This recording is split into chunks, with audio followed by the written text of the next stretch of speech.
Bonjour et bienvenue sur ma chaîne La vie créative de Delphine. Aujourd'hui, je vous propose un podcast créatif pour le mois de février. Je porte aujourd'hui mon chauffe-épaule que vous avez déjà souvent vu parce qu'il fait encore une fois froid dans le Pas-de-Calais. Ce matin, c'était indispensable. Bon là, je vais peut-être pas le garder toute l'après-midi, mais ça fait quand même du bien. Alors, c'est un chauffe-épaule que je vous ai déjà présenté, donc je vais aller dessus rapidement. C'est un modèle de catalogue 2010-2011 de Bergère de France, tricoté avec 5 pelotes de harlequin coloris pleine, 4 pelotes mango textile de la marque coloris marron, avec des aiguilles droites numéro 8. C'est une longue bande de points mousse qu'on torsade à la fin et qu'on coud ensemble. Voilà, c'est un résultat très chaud. Plutôt joli, enfin moi j'aime bien. Voilà, donc je le mets de temps en temps, je le mets de plus en plus depuis que je fais des vidéos, faut avouer. Alors je porte aussi, comme toujours, un full chi. C'est toujours le tuto des Les Lubies de Louise. C'est fait avec une chute d'un tissu que j'avais eu en échange et je ne sais absolument pas ce que c'est, je pense que c'est une visqueuse. Voilà, c'est tout pour aujourd'hui.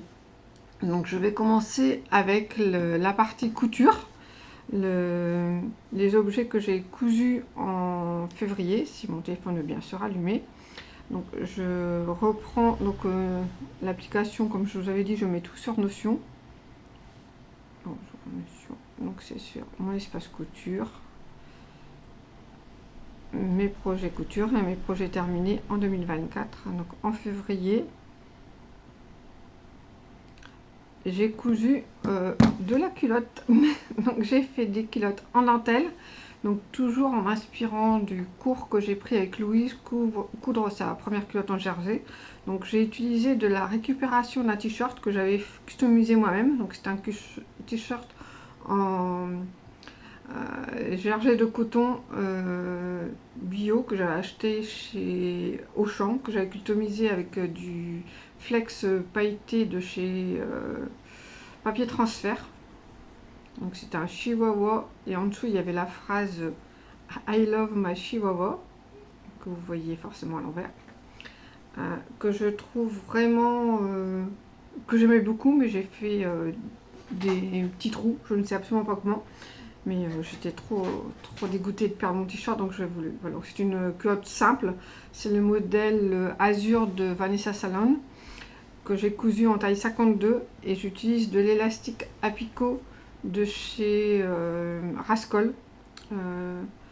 J'avais acheté une pochette de chute, si jamais vous envoyez sur le site de Rascol, n'hésitez pas à acheter parce que vous avez de très belles longueurs. Avec une seule chute, j'ai pu faire toute la culotte et c'est la même qualité qu'ils vendent en fait, et franchement c'est impeccable. C'est la première fois que j'achète, depuis je regarde régulièrement, j'en ai pas encore vu, mais dès que j'en vois, je mets dans mon panier sans hésiter. Donc après celle-là, j'en ai fait une deuxième. Donc c'était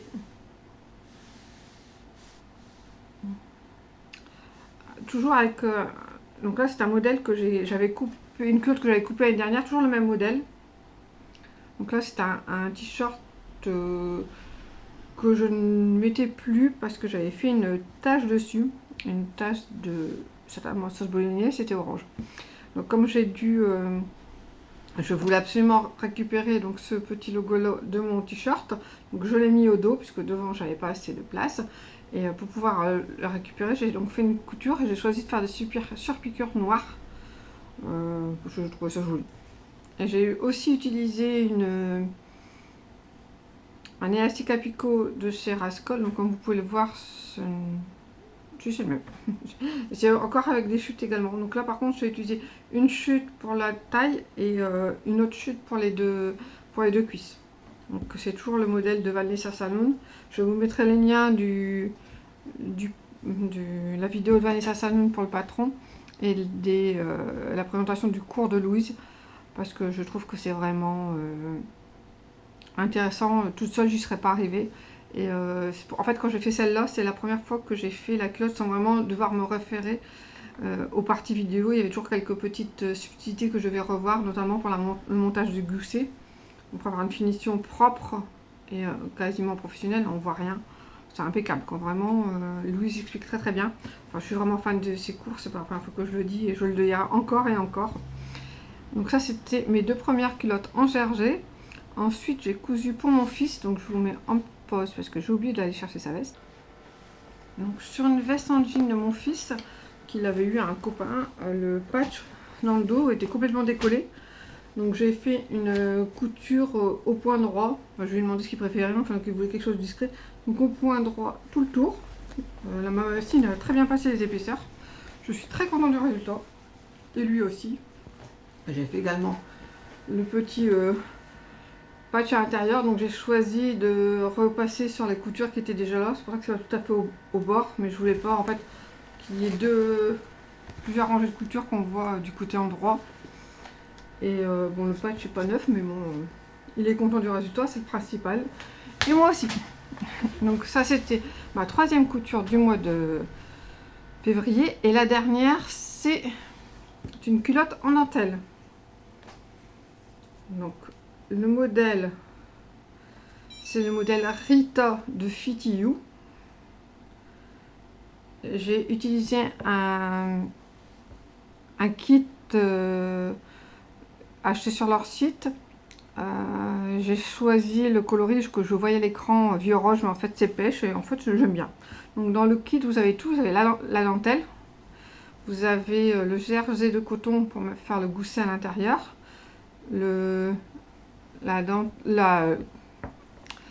l'élastique à culotte, vous avez même un petit nœud, mais j'ai pas réussi à refaire un joli petit nœud pour le poser dessus, donc ils ont fait un tuto, il faudrait que je regarde. Donc je trouve que la dentelle est vraiment très jolie. C'est très sympa. Je vous montre la petite incrustation aussi, on va le voir. En triangle dans le dos, c'est plutôt sexy. J'aime vraiment beaucoup. Je trouve que j'étais très fière quand j'ai fini. Je sautais dans toute la maison. Moi, j'ai cousu de la dentelle, j'y suis arrivée. Bon, franchement, sans le cours de Louise, je n'aurais même pas essayé.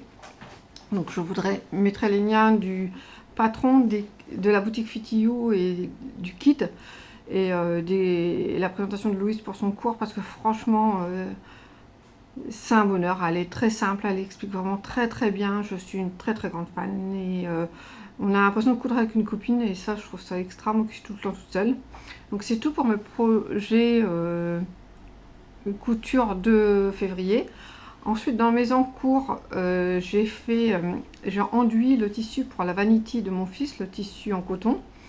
Je vous avais fait un petit instant créatif avec moi, mais je ne sais pas si je vais réussir à le publier parce que ma vidéo est très très longue à charger au niveau du montage. Donc je ne sais pas si je vais pouvoir la mettre ou pas. Bon, si ça ne marche pas, j'en referai une autre parce que bon, j'ai quand même tourné 3/4 d'heure, c'est un petit peu casse-pied quand ça ne marche pas. Donc voilà, et donc ma prévision donc pour mars, ce sera de faire la couture de la vanity de mon fils, de faire la toile du pantalon jasmin d'une ancienne box Anaka des bobines Pattern. J'ai enfin été acheter dans une petite boutique pas loin de chez moi le tissu de la gabardine pour faire la toile, donc j'ai acheté pas mal de tissus. C'est une boutique sympa, si jamais ça vous intéresse, n'hésitez pas à me le dire en message privé ou en commentaire, je vous ferai peut-être un petit haul.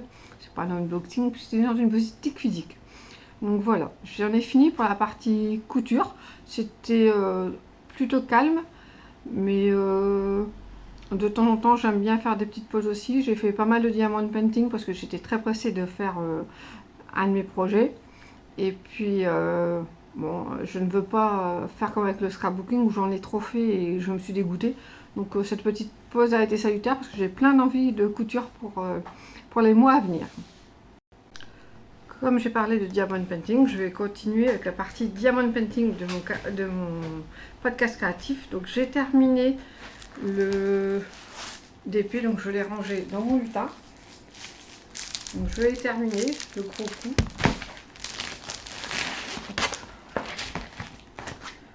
Donc je le trouve superbe, vraiment.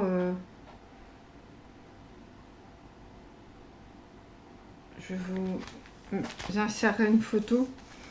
Je le trouve vraiment très beau. J'ai été très contente de le faire, j'étais très pressée de le voir. Bon, j'ai pas encore eu le temps d'aller voir pour un support pour l'accrocher dans mon atelier, mais ce n'est que partie remise. Donc ce diamond painting que j'ai acheté que j'ai eu à Noël par mon mari, Il l'avait acheté sur Amazon. Le vendeur c'est Miosli. Le code c'est YD 157, donc c'est gros goût et croûte. Donc je l'ai commencé le 19 janvier 2024 avec la mise en boîte des perles. Je commence comme ça et je l'ai terminé le 28 février après l'avoir verni. Et ça, je vous avais fait un petit instant créatif avec moi où vous pouvez le retrouver dans les vidéos. Donc c'est un diamond painting avec 24 couleurs DMC. Il y avait un tout le kit de base, mais cette fois-ci j'avais un multiplesseur de 4. C'est la première fois que j'avais un multiplesseur dans un toolkit. Il fait 30-40 sur cm, mais en fait le dessin, lui, une fois découpé, ne fait plus que 25 cm sur 35 cm. Donc voilà, c'est je pense tout ce que j'ai à dire. Donc j'ai vraiment bien aimé. C'était agréable. J'ai fini sur le fil de février. Donc j'en ai quand même commencé un autre. Normalement, je voulais faire le deuxième offert à Noël par mon mari, celui de la marque Oraloa. Mais je voulais absolument faire la mise en boîte avec dans un petit instant créatif et j'ai pas eu le temps. Donc je le ferai la prochaine fois. Donc j'ai commencé un deuxième d'un lot de 4 de chez Amazon. Donc celui-là c'est un lion. Un lion sur fond blanc. Donc je l'ai commencé par la répartition des perles le 29 février. Le vendeur c'est comme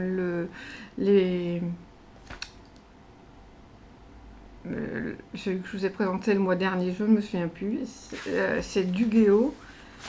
C'était ça m'énerve. Les coquelicots, voilà. C'était le même vendeur, donc Dugeo. Les diamants, je l'ai vu dans la mise en boîte des perles, vont être aussi beaux. Donc en fin février, je n'avais fait que donc la répartition des perles en boîte. J'avais fait le quadrillage avec mes petits carrés. Donc en fait, j'ai changé un peu de méthode. Maintenant, je laisse un petit peu au-dessus. C'est plus facile à enlever. Je l'ai fait se chevaucher, voilà le terme. Les numéros, je commence par le haut. Je trouve que c'est mieux. Je pense qu'il faut essayer plusieurs méthodes pour finir par trouver la sienne. Donc là, j'ai commencé de vraiment faire le diamond painting. Je l'ai commencé en mars. Donc j'avais vraiment fait que la répartition des perles et des papiers sur la toile. Donc mon objectif, mon cours donc pour le mois de mars en diamond painting, c'est celui-là, donc le lion sur fond blanc. Je n'ai pas d'objectif particulier, je le ferai vraiment comme j'en ai envie. Donc là, spoiler alert, j'ai fini la vanité de mon fils. Donc entre deux projets couture, je fais toujours une pose de diamond painting. Bon là, j'ai dû faire des surpiqûres sur du cuir, enfin je vous expliquerai le mois prochain. Et j'ai dû faire très attention et j'ai besoin de décompresser un petit peu, de relâcher un peu la pression que je me mets, surtout quand je ne coupe pas pour moi. Là c'était pour mon fils et je mets toujours un peu plus de pression que quand c'est pour moi. Donc j'ai fini la partie diamond painting. Je vais maintenant passer à la partie tricot. Alors en projet terminé pour le tricot, j'ai des chaussettes. Donc j'ai enfin reçu ce matin mes bloqueurs. Donc je ne vous en parlerai pas plus que ça parce qu'en fait c'est des bloqueurs réglables. Sauf que la partie réglable ne tient pas. J'ai dû mettre des scotch de chaque côté pour que ça tienne. Donc bon, je ne vais pas faire la promotion d'un article qui n'est pas valable. Mais je vous en parlerai le mois prochain. Je vous dirai si elles font bien le job quand même, parce que je ne les ai pas encore bloquées, hein, j'ai pas eu le temps, je les ai juste reçues. Donc c'est des chaussettes que j'ai fait. J'avais oublié mon petit carnet où je note tout. Donc c'est les chaussettes Beloved simplifiées, patron d'Alice Hammer, que j'ai fait en suivant le tuto vidéo numéro 1 de Knit Spirit. Donc je mettrai le lien en barre d'infos comme d'habitude. J'ai utilisé la laine Caxosette de Novita. Donc c'est une laine auto-rayante, un peu plus épaisse que celle que j'avais déjà utilisée jusque là. Donc c'est une laine multicolore qui est dans les tons ça c'est la deuxième beige, beige et marron, beige et prune et fuchsia. Donc j'ai commencé par le centre de la pelote. Donc la caractéristique de la laine Caxocet, c'est qu'en fait au bout il y a un fil de couleur. Vous en avez un de chaque côté qui vous permet de normalement d'être certain d'avoir deux chaussettes identiques. Donc j'ai commencé par le milieu. Une fois que j'ai fini ma chaussette, j'ai tiré jusqu'à ce que je retrouve le deuxième coloris bleu au milieu pour pouvoir recommencer la deuxième chaussette. Donc c'est une chaussette qui se commence des côtes vers la pointe avec un talon raccourci à l'allemande. Donc c'est des côtes 2-2 demi-torse, il me semble. Je ne suis plus sûre. La tige, je l'ai raccourcie parce que je n'aime pas les chaussettes hautes.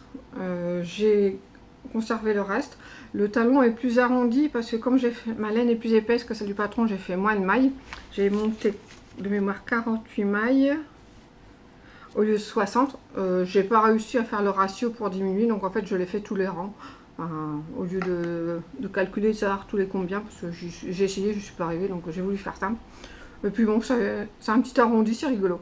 De toute façon, pour l'instant, je ne sais pas du tout si je vais les porter. Je verrai une fois qu'elles seront lavées et bloquées. Parce qu'en fait, la laine est rêche, ça gratte. C'est très désagréable. Mais bon, j'ai appris de nouvelles techniques et c'est ce qui m'intéressait. Donc, je les ai fait en Magic Loop avec des aiguilles circulaires 3,5. Donc, c'est des aiguilles circulaires que j'avais eu dans un kit de la marque Happy Wool. Finalement, j'ai bien aimé. Moi qui n'aimais pas du tout le Magic Loop, mais pas chercher à comprendre. Je m'y suis fait, on va dire. Donc voilà, ça c'est la deuxième. Donc de prime abord, elles ont l'air pareilles, mais si on les met bien côte à côte, on peut voir qu'il y a une légère différence entre les deux. La première est plus foncée et la première est plus claire. Bon, c'est de la laine que j'ai eu vraiment pas cher. Je l'ai eu chez Noz. Donc est-ce que c'est ça? Une laine qui a peut-être été mal conservée, je ne sais pas, mais bon, c'est pas grave. Comme je ne sais pas si je vais les mettre, ça va peut-être partir, ce serait dur au lavage, ou alors ce finira par des chaussettes que je mettrai à la maison, enfin on verra bien. Et donc j'ai utilisé sur la pelote de 100 grammes, je crois, 150 grammes.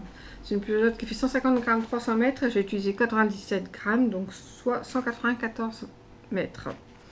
Donc le tuto et la vidéo étaient bien expliqués. Heureusement que j'avais une vidéo parce que je suis encore trop débutante pour m'en sortir juste un tuto écrit. J'ai moins aimé, donc en fait le montage, alors je l'ai noté parce que montage en alternate câble Caston. Alors sur la première j'ai détesté, je me suis dit que j'y arriverais jamais. J'ai persévéré parce que je suis têtue. Et sur la deuxième, je trouvais ça finalement pas trop mal. Et puis maintenant, c'est le montage que je préfère. Alors, des fois, il faut vraiment persévérer pour chercher à comprendre. Le deuxième projet fini, ce sont des carrés pour faire une couverture de reste. Donc, j'avais déjà fait un modèle que j'ai complètement abandonné. C'est presque le même modèle, mais en fait, on fait avec des aiguilles circulaires ou des aiguilles courtes classiques. Mais la paire que j'avais, je pense que c'est aussi à cause de ça que je n'ai pas aimé, c'était des numéros 6 et ma laine c'est plutôt pour des numéros 4, donc ça c'était un peu déjaugé et j'aimais pas. Et en fait quand je reprenais les mailles, ça ne faisait vraiment pas beau, ça s'étirait, c'était vraiment pas joli. Donc j'ai tout détricoté, j'ai cherché un autre modèle que j'ai adopté finalement. Donc j'ai sorti un nouveau sac à projet. Donc en fait c'est un sac qu'on peut emmener à la plage, que mon mari avait eu en cadeau à son comité d'entreprise qu'on n'utilise pas. Donc dans le bas, je mets, je vais essayer de faire voir, je mets toutes les pelotes que je vais utiliser, donc c'est toutes des restes. Donc là on voit les pelotes qui restent de ma chaussette. Là c'est un bonnet que j'ai détricoté parce que je ne le porte pas, donc c'est pareil. Là c'était dans un concours que j'avais reçu, j'avais une pelote de laine, un mélange laine et acrylique que je n'utilise pas non plus. Là c'est le reste de mon châle que j'ai tricoté en fin d'année en 2 couleurs. Donc il me restait un petit peu de rose et beaucoup de rose clair et beaucoup de rose foncé. Et pour l'instant, c'est tout. Donc j'ai pesé, donc j'utilise à peu près 10 grammes pour faire un carré. Et sur le mois de février, j'en ai fait 3. Depuis, j'en ai fait d'autres, mais je vais vous montrer ce que j'ai fait en février. Donc, j'ai commencé sur la même laine, c'est Essentiel Medium, aussi vert. J'avais fait un top l'année dernière, non, il y a 2 ans avec. J'ai fait le deuxième en rose foncé et puis en rose clair. Donc c'est exactement le même principe que le premier, mais sauf que c'est des carrés indépendants que je vais assembler. Je ne sais pas encore comment, mais je verrai par la suite. Donc en fait, je monte 40 mailles sur mes aiguilles. Donc j'en ai commencé un pour pouvoir vous montrer. Donc, je monte 40 mailles sur mes aiguilles, donc je mets un marqueur au milieu à 20 mailles et un marqueur sur le rang où je fais mes diminutions.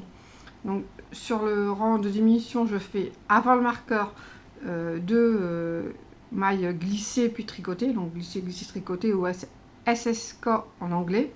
Et après le marqueur, je tricote 2 mailles ensemble ou K2 together, un truc du genre en anglais.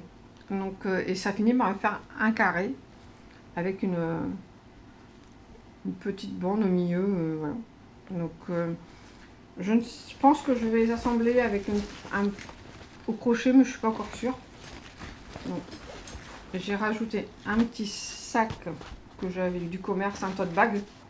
Ça devait être de la marque Cache, comme ma fille y est allée, donc ça date de très longtemps. Hop, et je vais mettre dedans les carrés que je vous ai présentés, sinon à force je ne saurais plus où j'en suis. Donc quand j'aurai fini toutes mes laines, je ne sais pas encore si je vais comment je vais procéder. Donc je pense que je vais faire 12 carrés en largeur. Donc c'est des carrés qui font à peu près 10 cm. Donc, et en hauteur, je verrai où j'arrive. Peut-être que je rachèterai après la laine à action pour la finir. Je verrai bien le moment opportun. Donc, comme toujours, j'ai encore un petit carnet.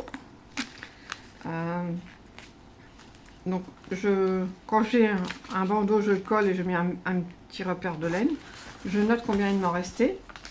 Donc là, sur le carré numéro 1, j'avais 27 grammes, j'en ai utilisé... C'est dans le deuxième, j'en ai 27. Dans le premier, j'en avais 16... décidément, je vais y arriver. 11 grammes, 6, j'en ai utilisé 10, donc il me reste 1,6. Toujours, enfin, je fais à peu près toujours 10-11 grammes que j'utilise. Donc, quand j'utilise la fil d'art, j'ai utilisé que 7 grammes. Donc, oui, ça dépend un peu de la laine.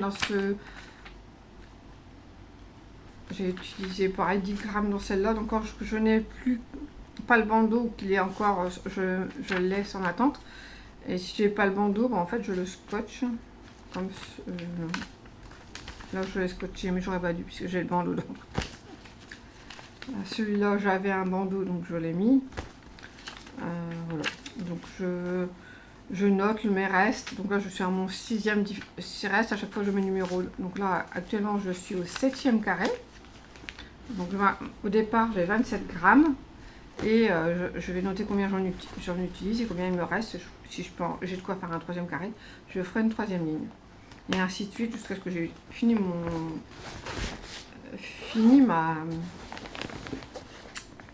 mon reste de laine. Je ne sais pas si ça va être très clair.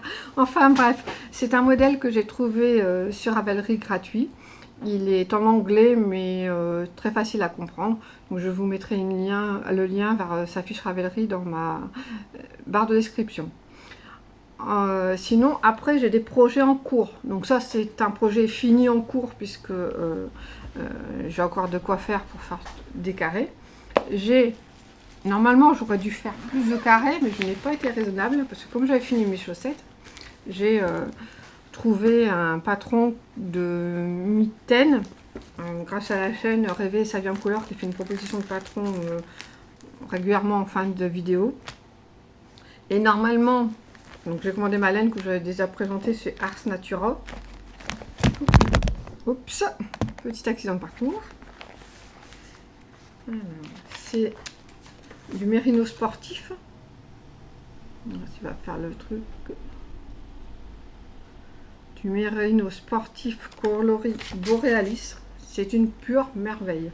Regardez-moi toutes ces nuances sur un même fil. C'est incroyable. C'est d'une douceur, enfin, les laines de Sabine sont très douces. Donc j'ai commencé au mois de fin février et j'étais arrivée ici. J'ai mis un petit repère pour ça, fin février. J'ai juste remonté les côtes. J'ai pas résisté en fait quand j'ai vu la laine, elle me faisait de l'œil. C'est trop beau en fait quand on regarde sur une même aiguille, toutes les couleurs qu'il y a, c'est incroyable. C'est magnifique. J'ai pas assez de mots pour le dire. Donc une fois que j'ai fini mes côtes, je me suis dit non mais t'exagères Delphine, tu dois faire des carrés de reste. En fait c'est très simple à faire, très rapide, mais c'est pas très intéressant. Donc je me suis forcée, j'ai dit non tu touches plus à ton projet. Donc jusqu'au fin février après j'ai fait mes différents carrés. J'ai dû recommencer une fois la première fois parce que je m'étais trompée. J'avais dû diminuer deux rangs suivants et faire un rang sur deux. Et puis après j'ai trouvé mon rythme de croisière. Mais bon, j'ai un peu procrastiné, ce n'est pas vraiment pas très intéressant. Et mon gros projet en cours, qui n'est toujours pas fini et qui ne sera pas fini avant un moment, c'est mon gilet. Donc c'est le cardigan 232-15 de Drops, il s'appelle Désert Mirage. C'est un tricot aux aiguilles circulaires 2,5 et 3 en aller-retour du haut vers le bas. Donc j'utilise de la laine Drops Nord que je tricote actuellement. Voilà. Qui fait 170 mètres pour 50 grammes et qui est, je me souviens plus, hop, 45% alpaca, 25% laine et 30% polyamide. C'est du beige, le coloris 07. Donc j'en ai pris 8 pelotes, je suis à ma 5e. Donc j'utilise aussi c'est un gilet à rayures, hein, donc la rayure à la laine de Sabine encore. Donc cette fois-ci là c'est du mérino moelleux, 100% mérino moelleux. Est-ce que on va... Pas sûr. Pareil, d'une douceur extrême, très agréable à tricoter. À chaque fois, je suis ravie de retrouver cette laine-là quand je dois faire les rayures. C'est pareil, il y a une variété de couleurs. Donc là, c'est le coloris Amsterdam. Il y a du fuchsia, du prune, du bleu, du vert canard. Enfin, c'est un régal pour les yeux, un régal à tricoter. Enfin, bref, que du bonheur. Donc là, j'en ai pris 2 pelotes de 100 grammes. Donc, j'ai commencé par le haut et fin février j'étais arrivée ici. Donc normalement sur le patron il fallait faire encore une rayure de beige et après mesurer et continuer en beige jusqu'à arriver à faire les côtes. Mais en fait je trouvais que ça ne faisait pas harmonieux et que c'était trop court pour moi, même si je l'étire une fois qu'il sera bloqué, ça sera vraiment trop court. Donc j'ai décidé de rajouter une rayure supplémentaire avec le coloris Amsterdam et de refaire donc une rayure supplémentaire avec le coloris beige et après d'enchaîner avec le bord côte. C'est pareil au niveau des boutons. Donc on a une première boutonnière en haut, classiquement, puis une à chaque rayure. Donc moi j'en ai bien sûr refait une dans ma rayure supplémentaire. Sauf que eux ne font pas de... C'est la dernière boutonnière en fait. Et je trouve que ça fait bête. Du coup, je vais rajouter une boutonnière au moment de faire mes côtes à la même distance que celle du haut. Et bon, de ce fait-là, il va me manquer un bouton, mais je verrai avec la boutique Kalidou. Je pense que je vais en retrouver. C'était un bouton en nacre classique, donc je pense que je vais retrouver. Il me semble que c'est du nacre. Je vous dis ça, non. Oui, c'est ça. Un petit bouton en nacre classique. J'en avais déjà pris un de plus. Mais j'en ai 7 et j'en ai 6 et il m'en faudrait 7. Voilà, j'ai un petit bouton tout classique en nacre, mais qui va bien rendre sur ma petite rayure Amsterdam. Donc là, depuis, j'ai continué bien sûr à tricoter, je ne m'arrête là. Je pense que donc mes projets pour mars seront de faire mes mitaines. Je ne suis pas sûre d'avoir fait les deux. Bon, là, c'est plus la partie zéro cerveau puisque je dois faire la partie pour le gousset, donc il y a des diminutions, des augmentations à faire sur certains rangs, donc il faut quand même être attentive. Et puis, mais c'est pas grave, je me mets pas de pression, je suis contente de les faire, donc si ça prend 2 mois, ça prendra 2 mois, c'est vraiment pas grave. Et de continuer mon gilet, donc je pense que j'aurai fini le corps d'ici la fin mars, je pense bien. Je devrais avoir au moins entamé les manches, ça me permettra de voir si j'aurai acheté de laine ou si je vais devoir recommander la Nord, l'Amsterdam, j'en aurai assez, c'est sûr. Mais je vais peut-être prendre un petit peu plus de temps parce que je n'ai jamais relevé des manches, les mailles pour faire des manches en tricot circulaire. Donc je dois regarder des vidéos. Il y a d'ailleurs des vidéos d'accompagnement sur les explications, donc je vais pouvoir faire ça tranquillement. Et je vais prendre bien mon temps pour faire avoir un beau résultat et ne pas être déçu vu tout le temps que j'y aurais passé. Donc je réfléchis, je pense que ah non, il va peut-être y avoir le mois prochain une réalisation scrapbooking. Alors je vous explique. Samedi, ce week-end, c'était le salon de la moto à Douai. Et mon mari, faisant de la moto, enfin il fait la 125 pour l'instant, nous y sommes allés. Il y avait énormément de monde. C'était plutôt intéressant. Il a vu la moto qui l'intéressait, parce qu'il voudrait passer son permis moto. Donc c'est une petite cylindrée, hein, il n'est pas full vitesse, mais c'est pour avoir un peu plus de puissance que sa 125. Et il a demandé pour l'essayer, pour monter dessus.